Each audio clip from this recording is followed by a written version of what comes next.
them. I'm like, did you guys see that? And she's like, what? What are you talking about? See what? And my other friend, she's like there, mouth agape and, eyes wide and just kind of like is nodding her head. Not saying anything, just nodding her head like she's in shock.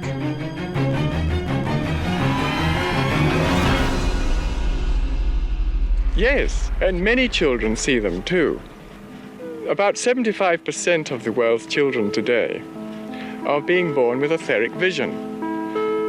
And when your children talk with people and have daydream playmates, the chances are they are actually speaking to some of these people.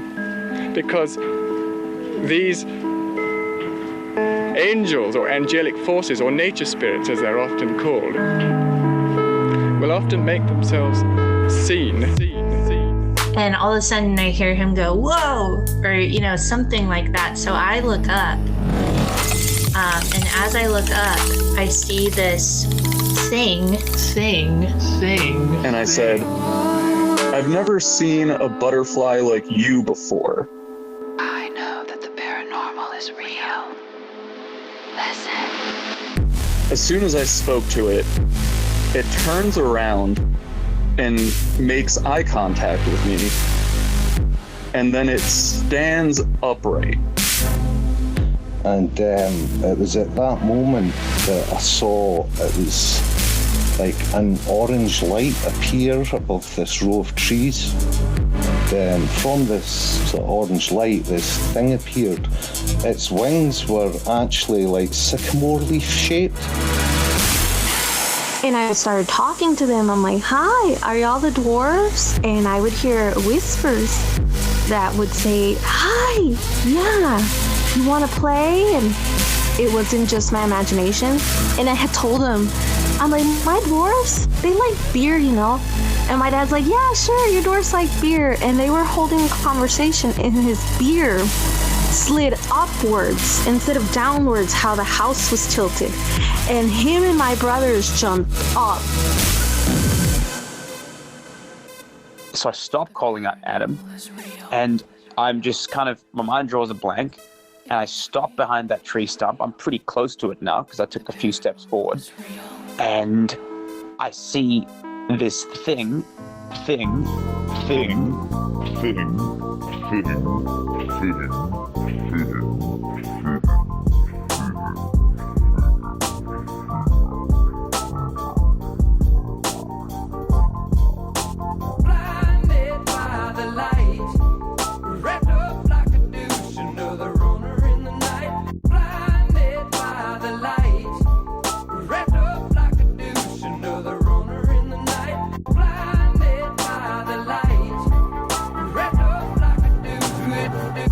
Welcome everybody tonight to Fascinating Fae. Tonight, we're traveling to North Carolina to talk with Alex. Alex, how's it going in North Carolina tonight? Oh, it's going all right. A little bit cold, but it's all right. I hear it's cold up there in America and Canada right now, where I'm originally from. That allows me to make my favorite joke, which is that it's not a podcast unless somebody starts talking about the weather. So thanks for helping me check that box. Oh, you're welcome. Alex, what I do at the start of every episode is I spend approximately 1 minute or so just kind of outlining the show's sort of bumpers on the bowling alley, I guess you could call it, just to make sure that we have a constructive conversation. I usually say the same things at the start of every episode. Is it cool with you if I take a moment and just do that now before we get into your story here tonight? That sounds good. Okay, thank you. So first sort of order of business here on the show is that we are not here to convince anyone of anything.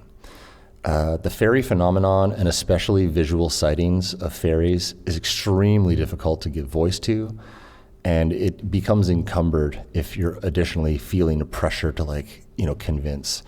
And that's a natural tendency when describing these events because they're so incredible and so unusual, and you really want to be taken seriously, and people can get kind of defensive in their storytelling because they feel that pressure of being taken seriously. Here at Fascinating Fae, it's a given that I take you seriously. So, no pressure to convince me or the audience of anything. Kind of rule number one. The thing I say second always is that it is brave to come on this show. I know I mentioned this to you offline a second ago, but I'll say it here again for the record. Alex, I think it's brave to come forward and talk about, what you've seen. So I do appreciate you having the courage to do that tonight. You're welcome. And finally, I'll just actually double down on that a second. It's not a platitude, because I think it sort of goes without saying that, like, fairy as like a name, or like, nomenclature associated with fae, fairy, is kind of like relegated to the bottom part of the paranormal totem pole. People will happily believe, or maybe conceptually be able to believe, you saw a ghost. Oh, that's a dead human soul. I get it. They can kind of wrap their head around it. A spaceship or a alien, yeah, that's from another planet. As soon as you veer off into fae or fairy, people's eyes glaze over and they're like, what are you, like a 11-year-old girl watching a Disney fantasy movie? So, it's brave to come forward, because there's very limited contemporary resources that are pointing to the phenomenon, ongoing, which I think it's been going on for a long time. So anyway, the final part is basically just that I like to let my guests have as much time and space to tell their story in completion, especially when it comes to, visual encounters. I appreciate and encourage my guests to take their time. Instead of just jumping right into what you saw, start by telling me kind of like what you were doing that day, where you were, and kind of ease me into the moment that it occurred. Go into as much detail as you can in terms of what you recall, how it looked and what you saw it do, that sort of stuff. And when you're finished, I'll jump in and ask some questions just based on my curiosity. And that's pretty much the format of the show. So with all that said, what I'll ask you to do here, Alex, if you'd be so kind, is just to walk myself and the audience into what you saw that day, please. All right. Yep. So, to start off kind of with the day, it was, this was over 10 years ago. So this was, I was somewhere in my early 20s. I don't remember exactly, but, we had kind of had a party the night before. And so I had a couple friends that were like, hey, we got a couple beers, and they both didn't drink much. And they were like, hey, you want to come hang out and just finish off the last couple beers we have?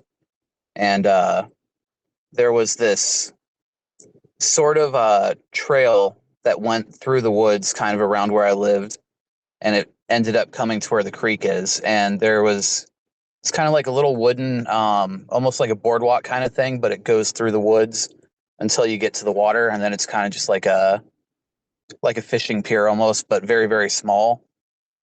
And so we were walking down there, because that's where we usually would hang out, when we weren't, at somebody's house or anything. And so I'd met up with the two of them, and about a third of the way down the little sort of boardwalky thing through the woods. And I mean, these are North Carolina, like swampy woods. So there's a lot of heavy trees, not like big trees, but like a lot of pine trees and, other things, a lot of branches of things get in the way. A lot of roots sticking up out of the water, that kind of thing. So you don't see too much around you. It's fairly dense, but you can sort of see a little bit. So we made it about a third of the way down the pier, and there's sort of like a little seating area, and we sit there, and we crack open the beers. It's 2 beers, and so none of us were drunk at this point. It was just having a couple beers to hang out, and we are sitting there, and I kind of see out of the corner of my eye, because I go in the woods a lot. So when I'm in the woods, I kind of have that kind of paying attention to what's going on without being actively, paying attention. So something gets my attention out of the corner of my eye, and I look, and there's this sort of pinkish purple ball of light that's moving towards us through the woods. And it's doing this weird sort of back and forth, like it's hopping left and right, kind of like how a metronome moves, but upside down. So almost like it's bouncing in the air left to right as it's coming towards us.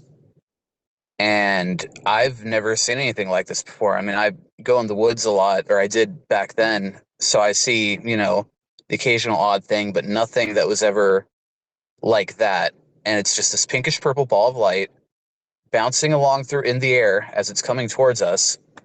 And it gets probably about 8 feet away from us, and it stops bouncing.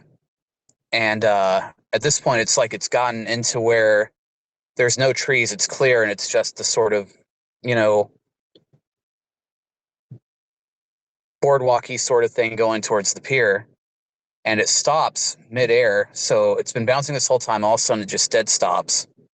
And it's almost like I got the feeling like it noticed we were there and it didn't know what to do. And so it stops there. It's not like bouncing slightly, not swaying in the wind. It was like a dead, complete stop. And it just holds there for, probably 2 seconds.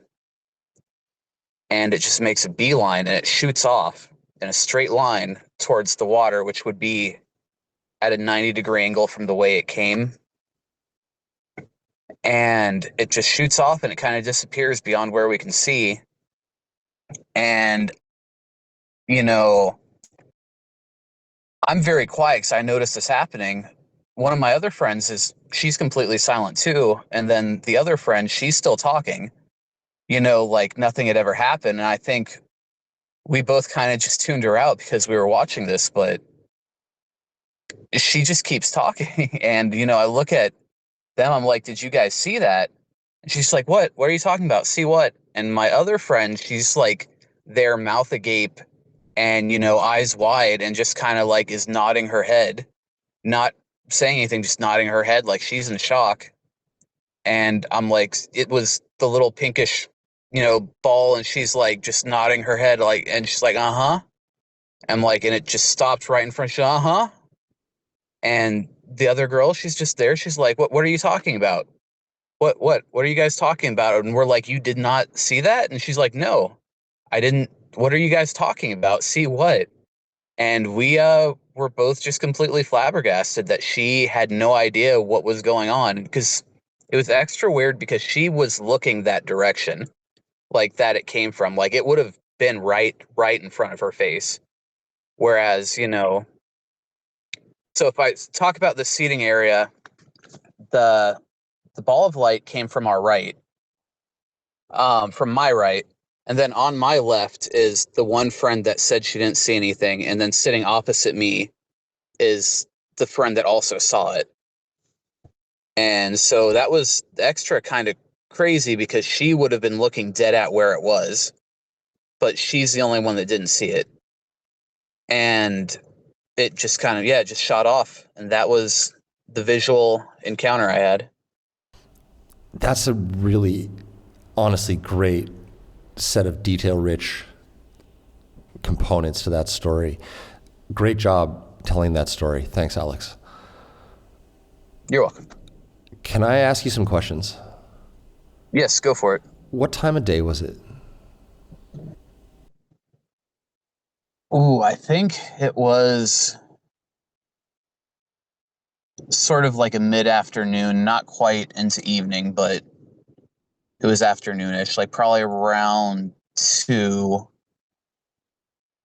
I think it was around then. Like I said, it's been over 10 years now, but I think that would have been when it was. I usually slept late. Yeah, I was just curious, was that a like daylight or dark encounter? And it sounds pretty much like it clearly was during the day. Thanks for answering that question. This is really interesting. I told you briefly about my visual sighting, which is what started this whole Fascinating Fae thing when we were talking offline. I have seen them stop the way that you're describing, because I saw mine just, I would describe it as like stopping on a dime, or like complete total precision and control over the ability to stop and just remain motionless in a fixed position in what appears to be the air. So when I'm jumping ahead a bit, but when you saw it stop, can you kind of describe what it stopped like a little bit more? Was it similar to what I'm talking about? I'm curious.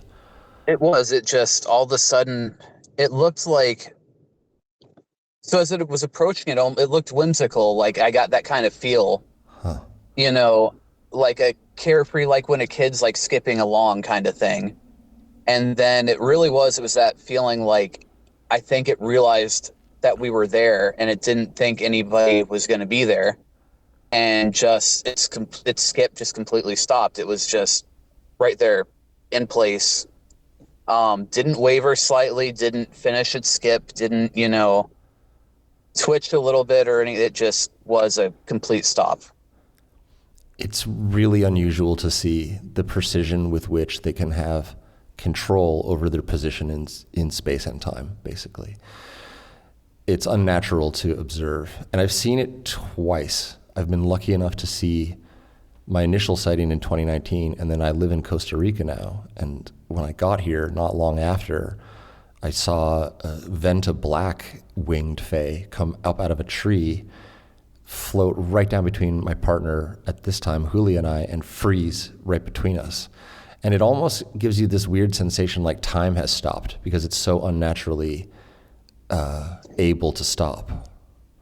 Right. And it was kind of like that. It was, like I said, the one friend kept talking. I kind of vaguely know in the back of my head that she was still talking, but everything else, like, it was kind of like everything else was frozen for me. Like, and that was the only thing that was there. That was the only thing that was real.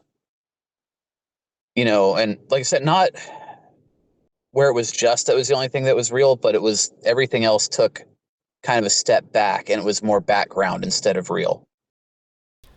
That's really well articulated. That's a good job. It's hard to... One of my favorite parts about doing this show 2 years in is it's still hard for myself and the guest to give the right words to what the component parts of it looked like, And there's more questions I have here, but the reason I kind of jump forward to the freezing part is because that is such a distinctly unnatural thing for any living insect, bird, whatever to have done, right? That's the part that really, I think in my visual encounter, as much as anything, really it was the confirming detail, was just the way that they stop and then go. So my next question is that when it took off, how fast are we talking about from frozen to taking off in that straight line and running away? In like half a second, it was out of sight. Yeah. They're so fast and so precise. Yeah. And if you've contemplated fairies before from a fantasy perspective, or like you've seen, I don't know, like Tinkerbell comes to mind, obviously, right? For any reference point in North America's person's mind. Right. It is not like that. It is something entirely different. It's too fast, too precise, too smooth, and just utterly mind-boggling the acceleration into trajectory. How far of a distance do you think it covered before you lost sight of it in a half second, out of curiosity? Just guessing.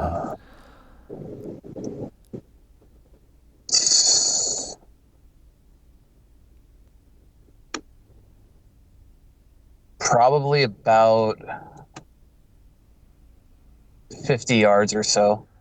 Yeah, that's fast. One person sent me a video. Sorry, go ahead. What were you about to say, Alex? Oh, nothing. I think you just picked up some interference. Yeah, there was some weird velvety EVP stuff happening back when you were talking earlier too. I'll have to go back in editing and find that because it's been happening a lot when people talk about certain components of their encounter. But yeah, it's fast. What you're talking about, 50 yards in a half second, is fast. A person sent me a video that they got on their... I will send you this video. A person sent me a video that they got on their Ring camera, right? And it's remarkably similar to what you're describing, because when the thing comes into frame, it's sort of... I know this might sound strange, but if you take like a full-size piece of paper and you drop it, you know how it kind of swings from side to side as it falls? Yes. Okay. When this thing came into frame on the Ring camera, it's sort of doing that. It's like doop-ba-doop-ba-doop-ba-doop-ba-doop, side to side as it's coming towards the camera, and then it triggers the motion activated light on the porch, and you see it freeze, and then it does the most remarkable thing on this video. It flattens itself like into a 2-dimensional plane, and it zips off. And the amazing thing about this video is that you can see it drop down to the ground and then run along the ground, like six inches off the ground. And because this Ring camera is sort of facing at the straight driveway that's pretty long, you can watch it go the entire distance, and you can time it. And that guy went out and actually measured the length from where it comes into frame and then when it leaves frame. And it was basically 150 yards in under 1 second from the time that it, got caught on camera. Right. I actually think it's a real video because it sounds exactly like what you're talking about, and having seen one myself, I'm pretty partial to this one video. And I've been sent, 50 videos of what people think are a fairy, but this one particular one is the only one actually really stands out to me. But I digress. Right. So yeah, it's interesting you mentioned the flat thing because, like, at no point what I saw exactly made me think any part of it was flat. Like, it never had, like, it was like I was looking at a 2-dimensional straight line or anything, but it was almost like I say it's pinkish purple, and it's because some components were kind of pinkish and some were more purple, and it's not an exact uniform color throughout where it was, but it also wasn't exactly like how light shows different color. It's more like how you would see an object, like if somebody were to draw a pinkish purple circle on paper and then they were trying to demonstrate lighting. It was almost like that. Which it's weird to say because it did look like a circle, like a ball, what I would assume to be a ball the whole time, because, as I'm seeing it going at these different angles, it stays looking like a circle.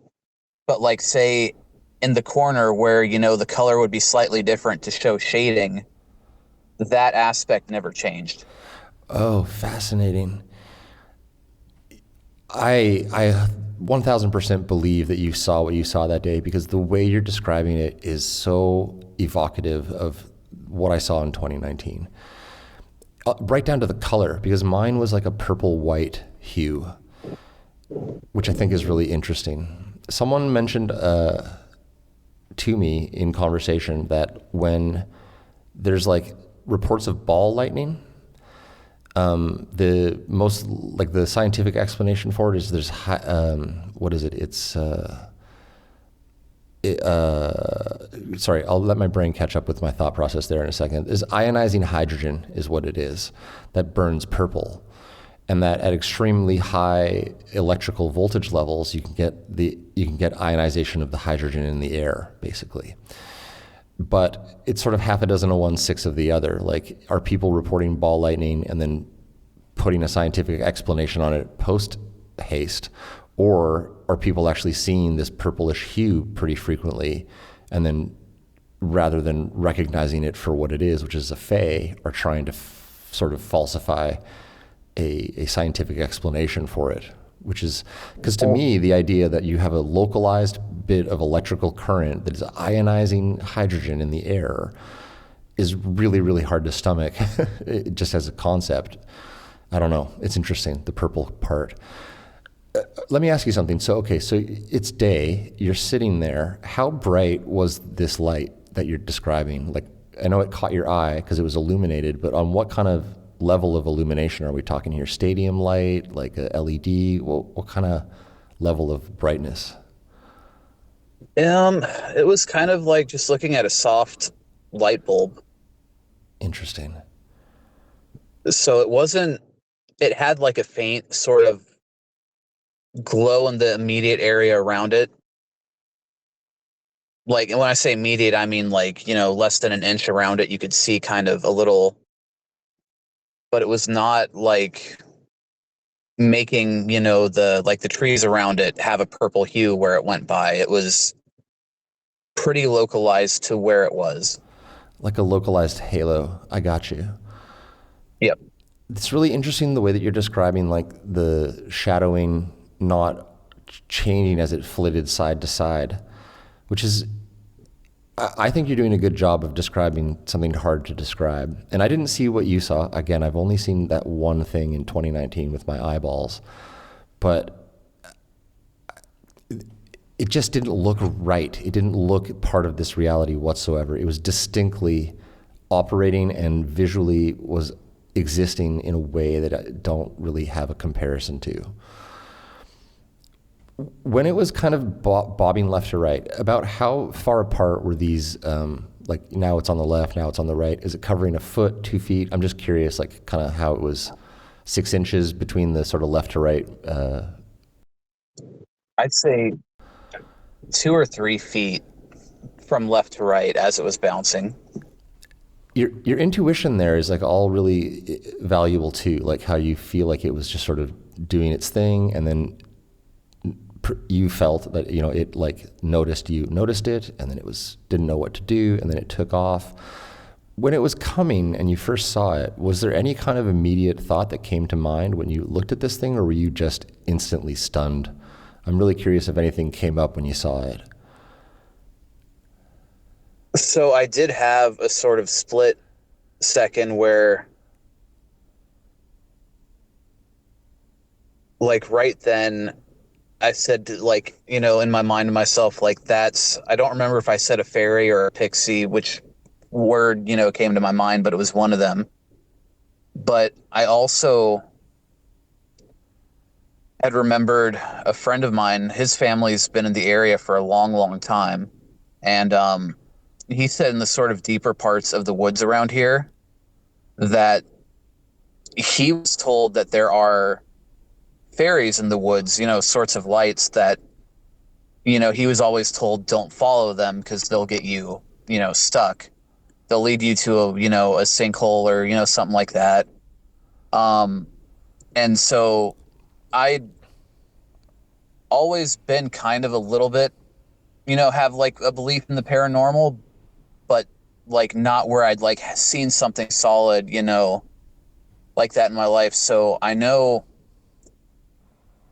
that kind of came to my mind that he had told me that. So that was also kind of in my head, like the don't follow it, but also it was like just those two thoughts. And then it was like all I could do was watch it. Really compelling narrative. Fascinating. You know, I don't know what you saw that day, but for what it's worth, I do think fae are real, and I do think you can encounter them both in the way that you're describing, which is sort of like accidentally, quote unquote,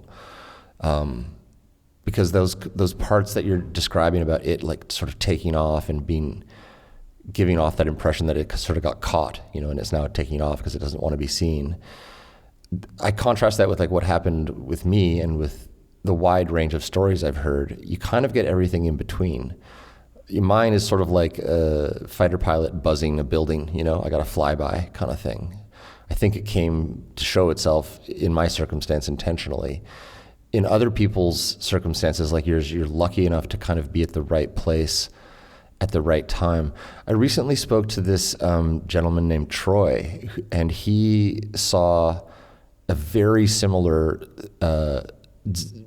he called it a zigzag, not sort of like back and forth. He said it was zigzagging as he first saw it. And he at first he thought, because he was far away and it was dark, it was kind of like a guy on a motorcycle weaving between trees. But then as it got closer, he realized it was doing like a very rapid back and forth zigzag motion. And I just think that's really, really interesting that you also saw that.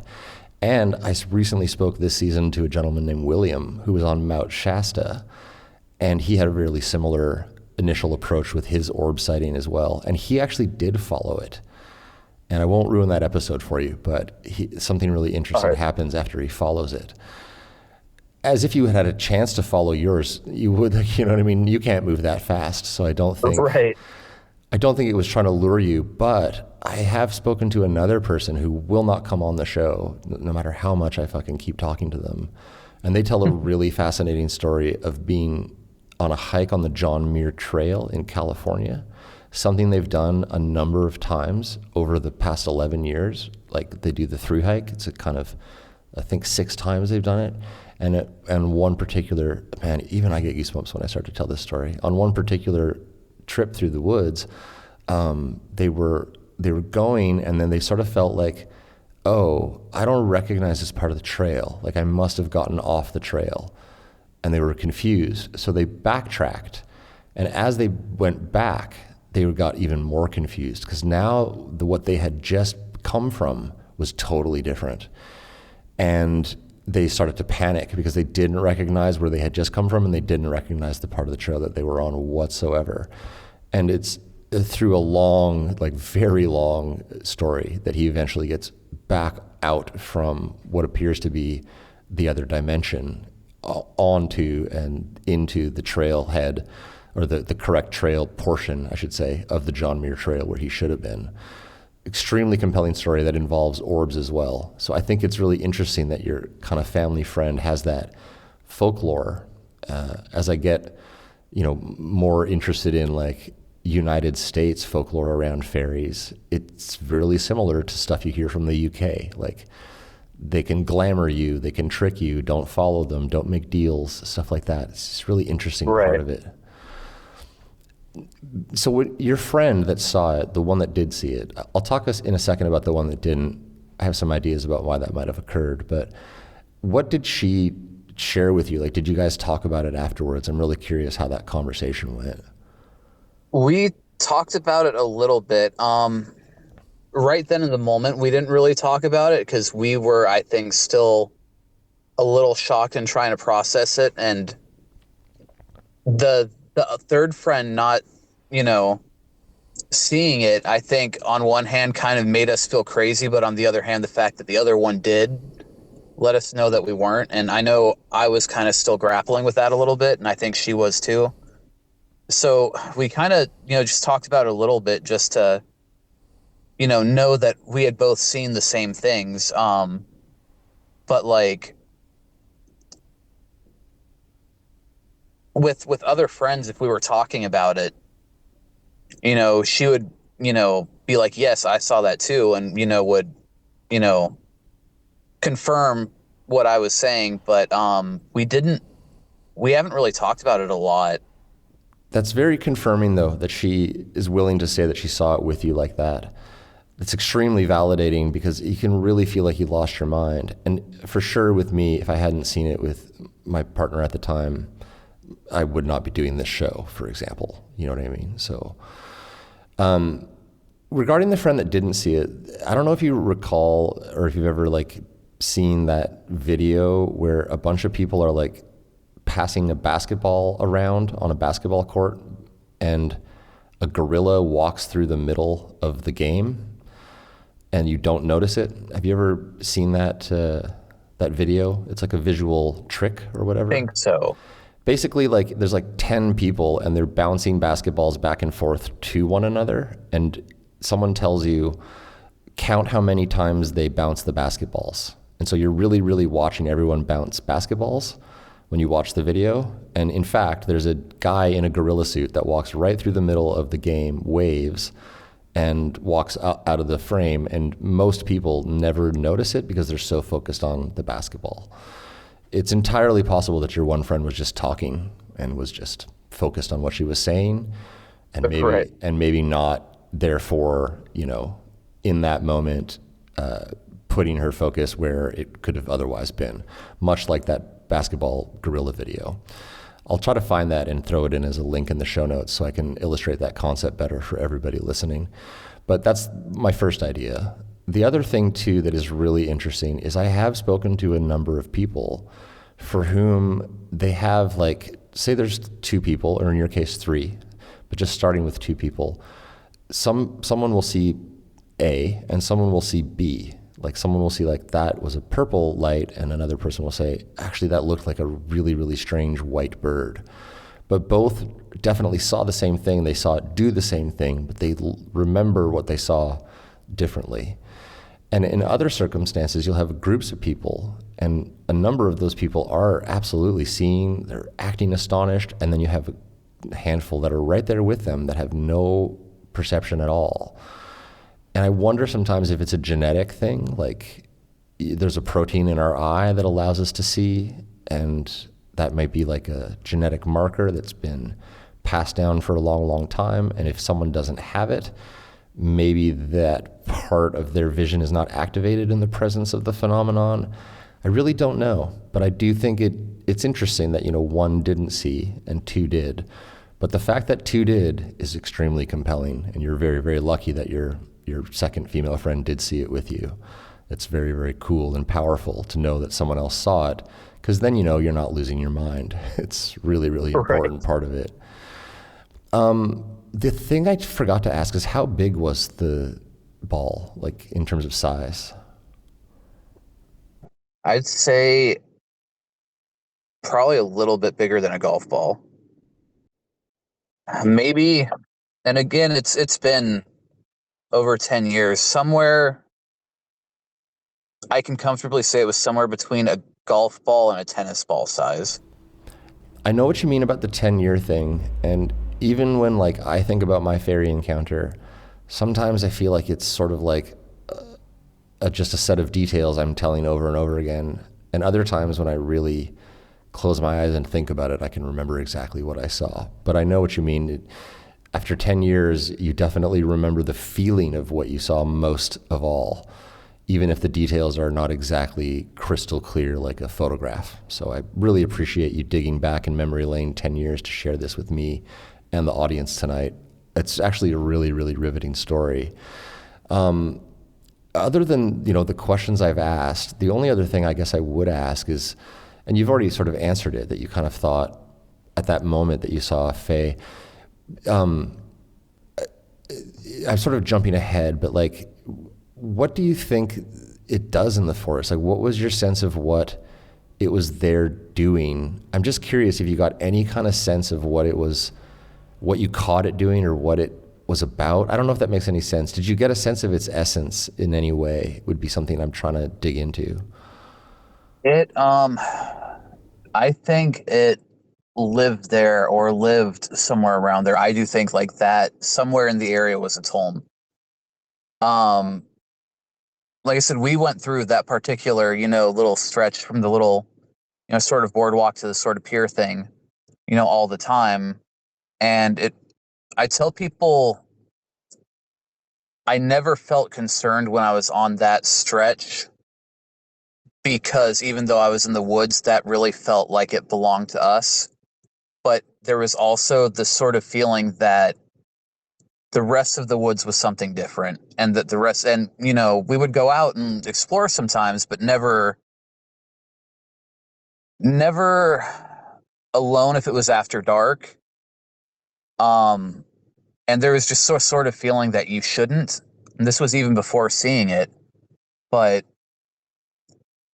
I do think somewhere in that area was just where its home was, and it was just going about its day, being a happy, sort of, little fairy thing, just bouncing along, skipping in the woods. And I kind of wonder if it did come out that way towards us because it smelled alcohol, because I know in fairy lore that's supposed to be something that a lot of fairies like alcohol.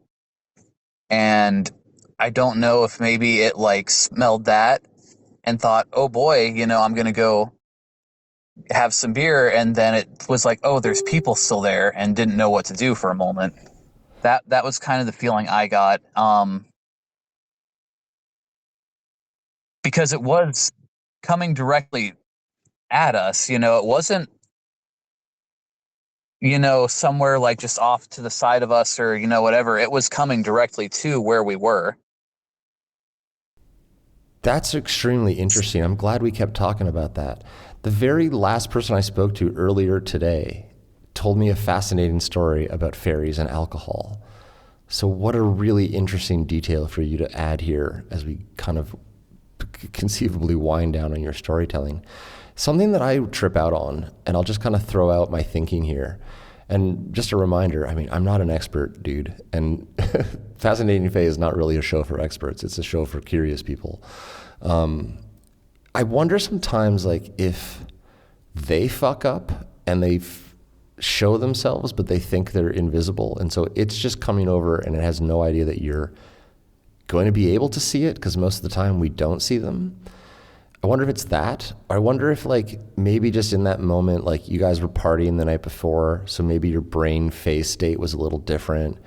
Maybe that feeling of being at home in the woods that you're describing is really like a true feeling, and you just were super relaxed and you're kind of having this nice wind down moment with the beers. And so your brain's resting phase state changed, and that's why you could see it. But either way, I always wonder, like, why are they so shocked when people can see them? And why do they often take off when it's clear that they're being perceived? It's a very, very interesting part of it. Like, you know what I mean? Like, did it just forget to put on its invisibility, or did you somehow see it because something was going on special with your brain that day? Is a really, really interesting thing to contemplate as part of it. And so the fact that it's coming right towards you really makes me ask that question more. Like, what happened there? Like, how did you see it? Was it an accident on its part, or did you luck into like just the right brain, you know, like when I say phase state, I just mean like, I guess there's brain states like alpha, delta, you can kind of get these different brain states going. Was that happening? Were you just super relaxed and that allowed you to see it? I just wonder so much like how it goes down. Or can we see them full time? And maybe like you're saying, it just got like, ooh, a whiff of alcohol and it lost its composure and was heading over tra-la-la-la-la to get a drink, you know? Right. Potentially very correct there.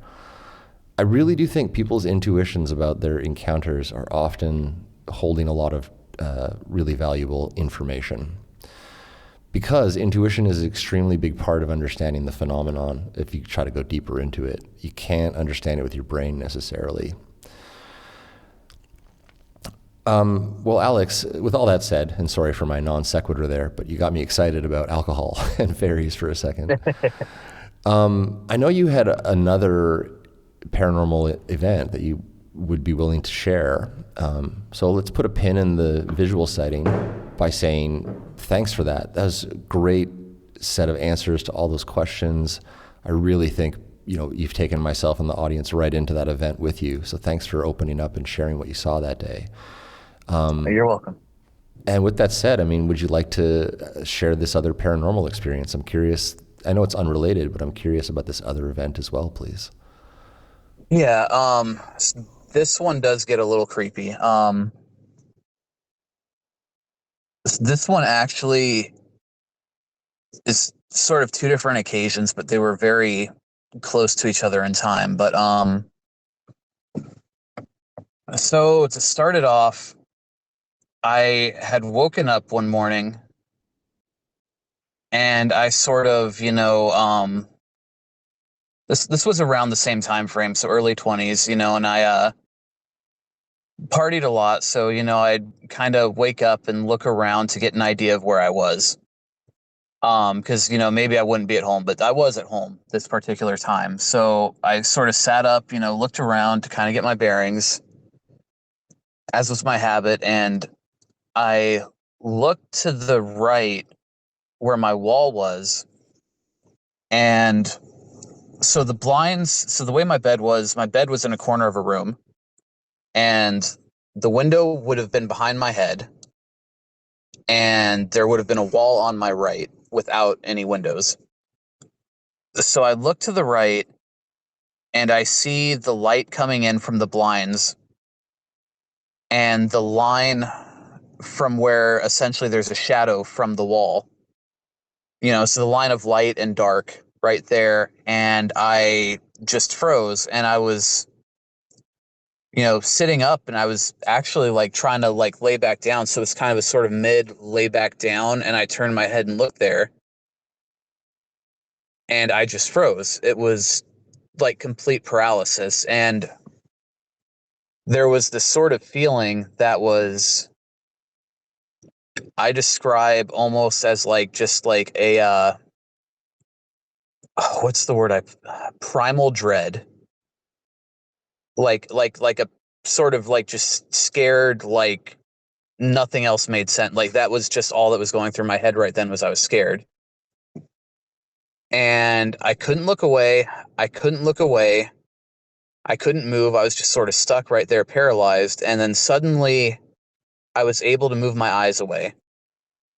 And I sat back up all the way, and I was, freaked out and, breathing heavy, but like relieved that, that was over. And I thought to myself, wow, that was crazy. That was this sort of weird human glitch where just, I told myself, like, whatever I was seeing, just the right waves or whatever, something just wasn't processing right in my brain, and I must have just froze. Weird human glitch, 1 in a million. And, I was like, all right, I'm glad that's over. And I went to go lay back down to sort of just, get myself ready for my day. That's how I would do it, is I'd lay down, but with my eyes open. But I went to go lay back down, and as I did it, a little part in my mind was like, what happens if you look there again? And so I did, and the same thing happened. And this time, that sort of panic, it was way, way, way more intense. And sort of accompanying that sort of panic was this feeling that I was looking at something, but whatever I was looking at was telling my brain I didn't see it. And I don't know why that was the first immediate thought that just reached into my brain, but it was really, I had this overwhelming feeling that I was seeing something, or I was looking at something that I wasn't supposed to see. And so it was making me not see it. And it was just this completely, like, panic, on a scale of 1 to 10 was up at 11. And I was just frozen, and I couldn't move again. It was the same thing. And it sort of felt more and more the longer it went on, like there was something there. And this sounds weird, actually, because I've told this story before, but this is the first time it's really clicked to me that there was, not when I was looking at it, but like in my memory of it now, there's almost like a vague outline of something. And I don't know if that's my brain making it up, as I've gone back to the memory, and my brain's trying to fill in holes with something, for my sanity, or what it is. But I was able to move my eyes again. As soon as I moved my eyes away from what I was looking at, I was able to move. And that particular time, I just got the hell out of my room. And that was the first thing. There's a second thing that I think is connected, but is not the same exact thing. Please go ahead. So the other thing, I've always had very vivid dreams and had sort of lucid dreams. My dreams aren't always lucid, but I've always, like, for as long as I can remember, sometimes I have them. And this one was kind of like that. I was where I was dreaming, and I don't remember what I was dreaming before, but I remember this sort of feeling of tossing and turning. And then I remember seeing myself, like my body, like as I was laying there in bed, but sort of like I was seeing myself from all possible angles around me. Like if I had eyes at every possible end of a sphere that I was inside of, it was kind of like that. And I don't really know how to explain it, because that really doesn't make sense. And processing it really doesn't make sense, but I know that's what it was in my dream. And I see myself there tossing and turning again, and I sort of open my eyes. And this is where it gets a little blurry now. My memory of it used to be sharper, but this part kind of is fading. But so I also I've had very bad dreams for as long as I can remember, and again, not every time I dream, but I've always had very vivid nightmares. And so something I taught myself to do to get out of them was I think really hard about opening my eyes, and like I'm trying as hard as I can to open my eyes, and something will carry through from the dream into my actual eyes, and my eyes open and I usually wake up. So I don't remember how many times I did that this time, but I did that, and at one point I opened my eyes and I was back in my body, but I was still sleeping. I knew I was still sleeping.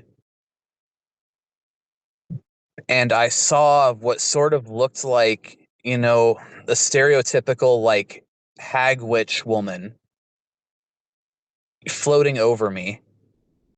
And she puts her hand into my body. I think it was my face. It was somewhere between my face and my chest.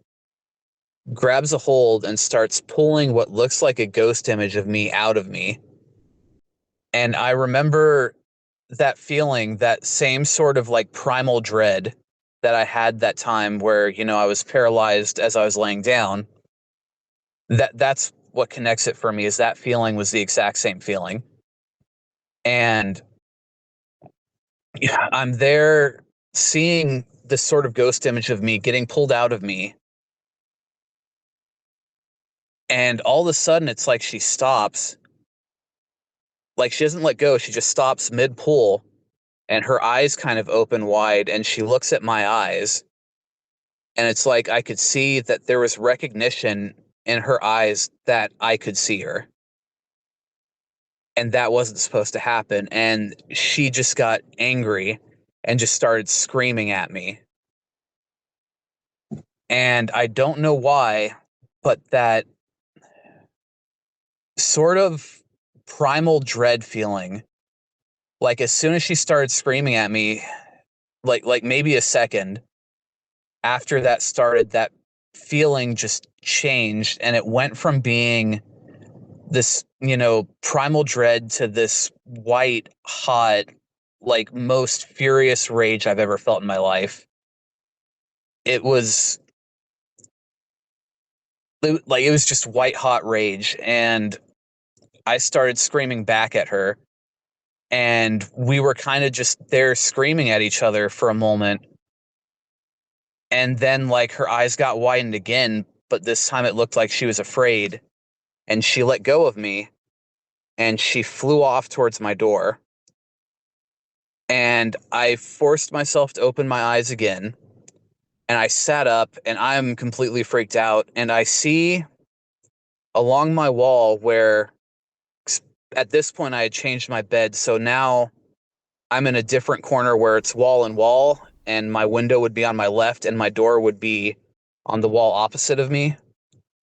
I see the light from my windows coming in, and where you would see where I last remembered her before I opened my eyes, I see a sort of shadow on my wall, like if it was cast by something that wasn't there, but where she was when I was still seeing her. Move along my wall to my door. My door flew open.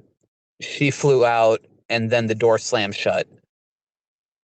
And the other really weird thing about that is I say, I forced my eyes open that last time, but my eyes were already open. But I did just wake up. So it was like I had been sleeping with my eyes open when that happened. When I actually was seeing her. Fascinating. And so you're fully awake when the door opens and closes? Yes. Whoa. And was it like and when I see the shadow, yeah. That's also really, really interesting. Like the transition from your dream state to the waking state was seamless. And what you were maybe better able to perceive in your dream state, when you're waking state, you're perceiving it more in the way you're perceiving it in your waking state, which is the physical remnants of it, as opposed to the clear vision of it in your dream state. Extremely, extremely compelling. I wonder so much about the nature of dreams. dreams, because that comes up a lot in the show too. Like, I've spoken to some people that can project themselves into others' dreams, sort of like in the movie Inception, basically, just like that, in fact. And they get confirmation when they talk to those people later who then tell them, hey, I had this dream about you and we did this and this. And the person, consciously knows that they did that. But then if you think about, okay, if a human can do that, then the dream state is more real than initially contemplated. And what you're describing is really interesting. So the first time you saw nothing, you saw just the kind of shadow from the blinds on the wall, but you had an inner knowingness that you were looking at something that was cloaking itself, in effect, is kind of what I hear you saying. Is that accurate? Yes. To be completely like explain the way it felt, though, it was not so much like it was something that was like to stay cloaking itself kind of feels like, it's like bending light or, bending space around it or something, or, just making it self-invisible. This felt more like it was putting something in my head that wasn't letting me see it. Interesting. So not cloaking itself, but projecting would be maybe a better way to say it. To learn and to love. Important distinction. Like projecting a different image than what your eyes are actually perceiving, blocking something. Well, we already know. Really interesting. Have you always been like a sensitive person in other areas of your life? Just out of curiosity. Do you mean like emotionally sensitive, or? I guess emotionally sensitive, like drawn towards, especially caring for animals, drawn towards arts. These are some examples of how it might manifest. But something like that, I'm just curious if that's part of your personality. Yeah, I've always been a very emotional person, which is funny because now people, that when they start to get to know me, I'm an outwardly very stoic person, but like I told my wife, it's at one point I tell her, I'm like, it's not that, I'm not feeling these things. Like I feel things very, very, very intensely, and I sort of have a conscious wall to hold everything in. And it's not that, I can't release stuff and still let myself feel things, but it's a sort of, I've had to learn because I am so emotional to regulate things a lot more. I'm just like you, dude. And a lot of people that I talk to are the same way. And I think it can be kind of a detriment in modern society to exist in that way. But when it comes to this phenomena, it's an advantage. Something I'll share with you, and not to like put a doom and gloom on our conversation, but this is a good moment to talk about this actually, as we kind of go to wind down here tonight. I got some more questions about the hag and everything, but let's just do this for a second. I know that you're not like a fan of the show, so you wouldn't know this, but I'll tell you, my best friend DK, 10 years ago, he committed suicide. And what happened in his circumstances, he's same like me and you, like deeply emotionally sensitive guy for starters. But he had a lot of firsthand paranormal encounters and experiences. And I think at the time, he didn't have a way of understanding it or getting the kind of affirmation and support necessary to make it fit.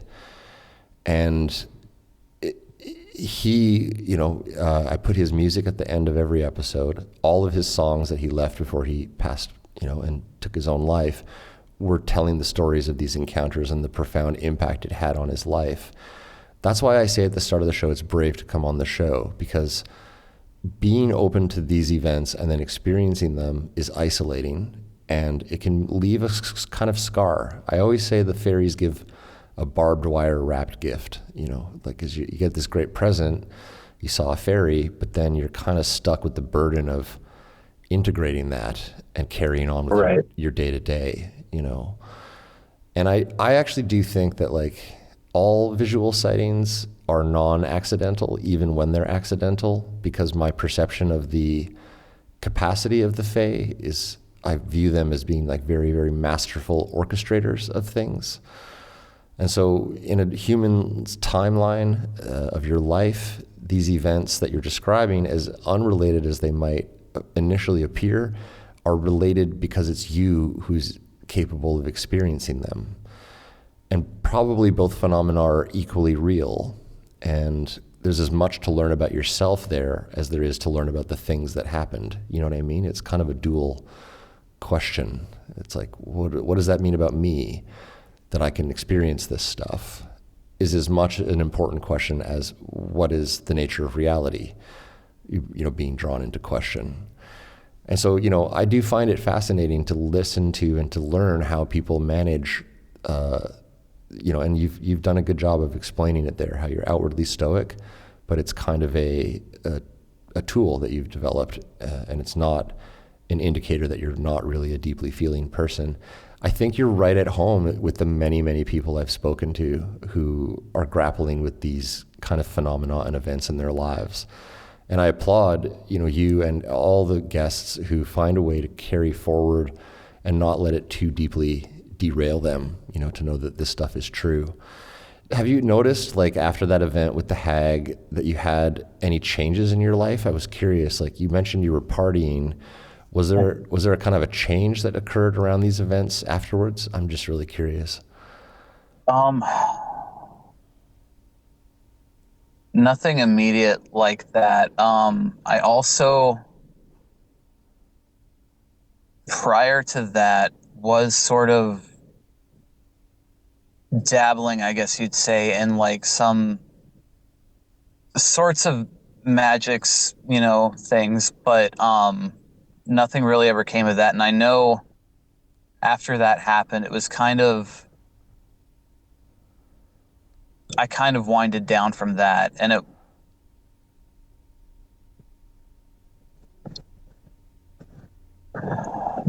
I don't know, maybe sequentially things changing are related to that, because change is very rarely really just something stops on a dime and it turns, it's not the fairy bouncing through the woods.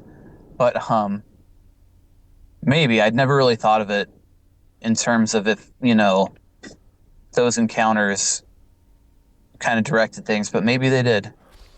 Change is gradual. You're absolutely correct. And I just take a lot of meaning about that part of your narrative where you're yelling at each other and you kind of go from afraid to angry. I would be angry too if something was trying to yank my essence out of me. That's extremely troubling to contemplate.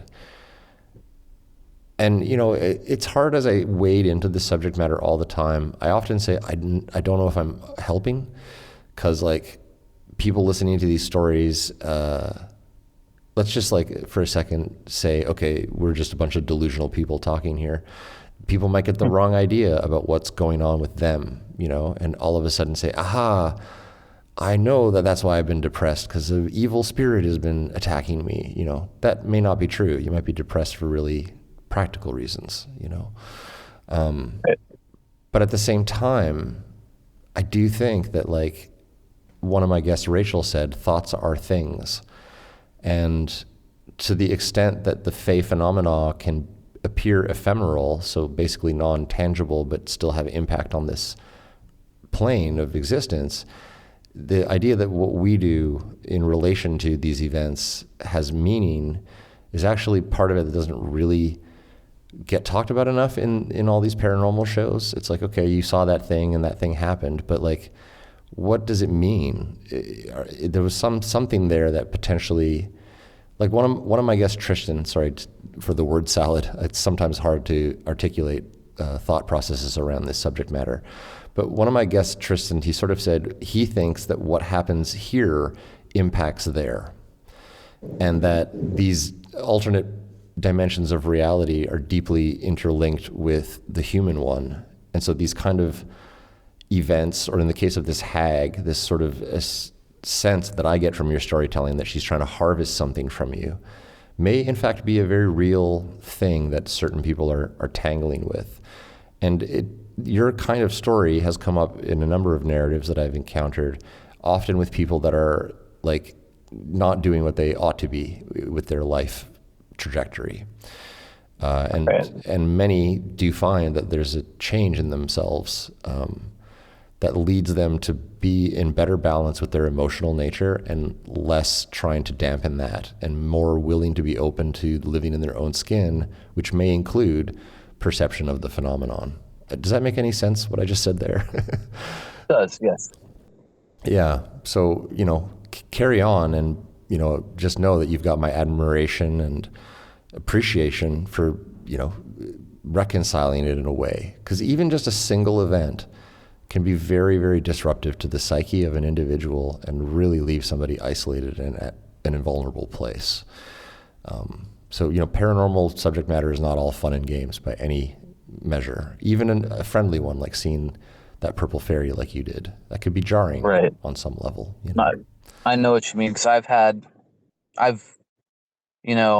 especially when it was more recent, I've told the story of, the hag to other people, and I've had other people that have had, paranormal things, and you can sort of see when they're talking about it, like, in their eyes, what's going on. And that's real. But I've also had other people I, tell that story to. They're like, oh, I had this thing happen. And they're like all super excited and, about this, what sounds like an absolutely horrible experience happening to them. And I'm like, I don't want to tell somebody they didn't have that experience, but it makes me wonder when somebody is so cheery and so happy about something that was so frightening and so negative. I sometimes don't know if it's a matter of the person's personality or if it's, I don't know, they're trying to fit in, and so it's not necessarily the truth. I sometimes have that same question in my mind that you're illustrating there when it comes to sharing. Yeah. I prefer people on this show who are deeply conflicted about what they experienced. That's my preference because it just feels more like me. And I do shy away from, and then sometimes it just run away from, this is the whole fairy society. Here's how you make contact. This is the rituals we're all going to do. And I don't know, some people even go so far as to sell retreats at their home where you do drugs and they're going to help you connect to the other side. And this is very real out there. That's happening. And that's not the right response to the reality of the phenomenon, in my opinion. Deep curiosity checks out. Conflicted, I don't know if I liked it or not. That checks out. Being confused, that checks out. And I mean, by all means, there's a spectrum there. Some real experiencers have done a really good job of teaching themselves what this is and learning how to work with it. But actually, for the most part, most people have no clue. And I think that's the honest position. So one piece I did forget to mention about the hag.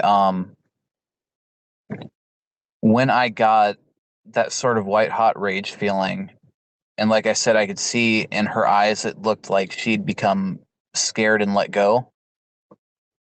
I had this feeling, this thought in my mind, sort of like when I had the thought that something was telling me I didn't see it, that anger was leaving me and it was going into her. And it was this feeling like it was this energy that was going to overload her, so to speak. That's a fascinating insight. There's more to what we do and say and how that the quote unquote energy of it impacts everything around us than we know is one of the big lessons of doing this work. The world is deeply illusory, and our energy is even like the wrong word, because like energy is like caloric energy, like how many calories did you eat, how much energy is in that food, and then that energy directly powers your muscles. When I think about energy, I mean like the essence of something or the force of something, or like kind of thinking about it like in Star Wars terminology, like it's a real force that can manipulate the world around you, just like when Luke is trying to get the TIE fighter out, or the Imperial fighter out of the swamp, right? It's like X-Wing. Yeah, the X-Wing. Thank you. I get schooled on pop culture as a matter of course in this show because I'm a middle-aged white dude who's like not cool. But yeah, the other day I blew a Demi Lovato reference and I said it was Taylor Swift instead, but I digress.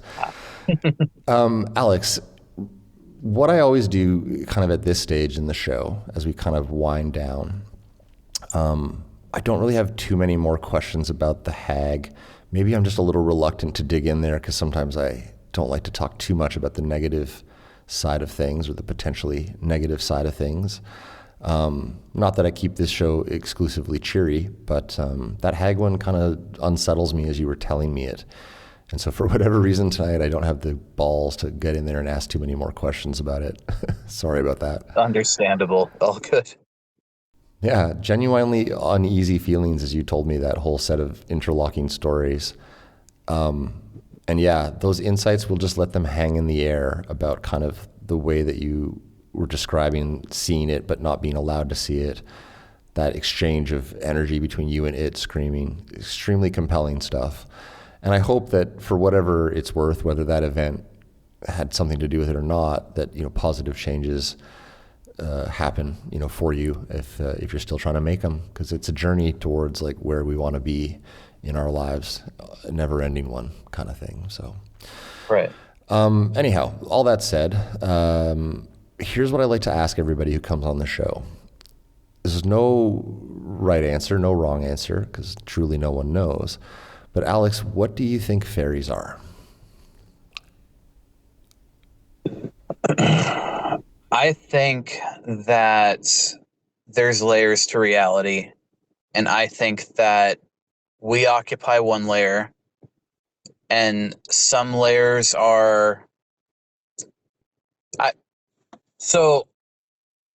I was a big physics nerd in my youth, so some of my stuff, the way I describe things is going to come from that, but like the way we have our 3 dimensions and we have time, which is sort of the 4th dimension, you know, I do think there's other dimensions that are there, and I think that our dimensions interacts with other dimensions in some way, and it's sort of like how we can look at a piece of paper from one side and it's, you know, big and flat, and we can look at it from the other side and it's a line. I think our reality touches into other realities like that. And I think that fairies are something that exists in one of those realities, but in a reality that has a lot more overlap with ours than, you know, say some more nebulous realities might. I mean, really articulate answer. And this podcast is actually published in the physics category under Apple and Spotify. And it does pretty good. It's like number 12 or 15 in physics in the United States right now. Because that's cool. I actually do think it's a quantum phenomena when it comes to the fairies specifically. And I actually really agree with like a lot of how you put that. I actually would probably say it not as well. So I really appreciate that answer. And yeah, that's maybe just to underscore the truth of this whole discussion, which is that it's not a fantasy discussion. This is actually a scientific pursuit, as soft of a science as it is, because it's super hard to measure and, you know, test and replicate. But right, what we're doing at this phase of the scientific process is developing hypotheses. It'll get testable as we go. But I should just pause and say, you know, I really appreciate talking with you. You're a deeply interesting person to talk to, and your perspectives are extremely valuable in this mix. So thanks for coming on board and, you know, sharing what you thought, what you've experienced, and what you feel about it. I really do appreciate that tonight, Alex. Thanks again. Oh, you're welcome. Thank you for having me on. Well, I hope you've had fun. What I'll do here is I'll just spend like approximately 1 minute where I do my typical podcaster sign off. On my show, I always give my guests the last word. So if you want to just meditate for a quick moment on your last word to the audience, I'll just do my podcaster housekeeping, if that's cool with you. All right. Okay, thank you. Well, tonight, everybody, you've been listening to Fascinating Fae. I'm your host, Jim. If you've had an encounter and you'd like to be on the show, just shoot me an email at encounters@fascinatingfae.com. That's encounters@fascinatingfae.com. If you want to send me like a longer message, just say hi. That's a good place to do it too. You can also find the show at Fascinating Fae on most traditional I always fuck that part up, but editing will fix it.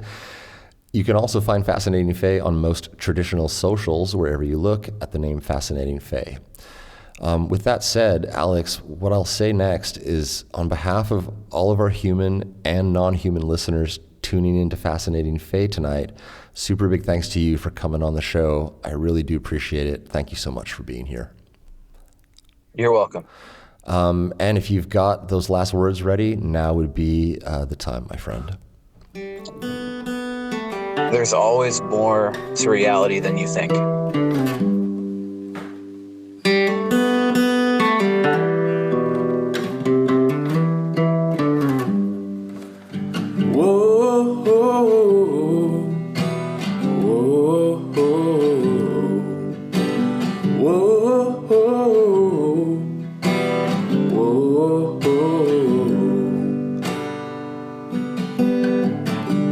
Darkest night to the coldest dawn, we're beaten and broke and diseased, and now this life has left us quartered and drawn. We're shaken and knocked to our knees.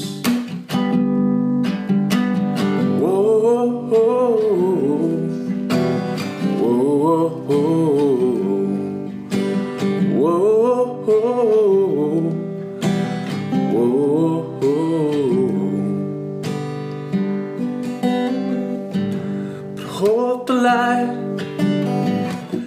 have faith in the dark, but it seems we can barely breathe.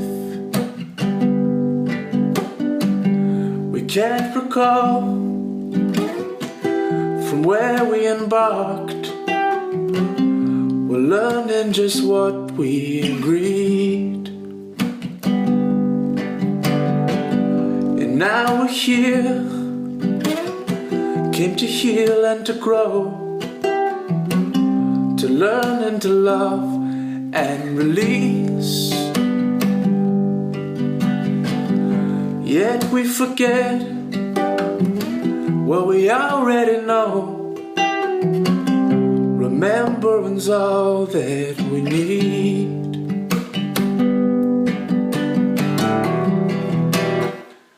And you know it's gonna fade and spin. Well, weathered as the waves come in, they crash until it twists again. And we learn that we're not in control, we just pretend to be. Whoa, whoa, whoa, whoa, whoa,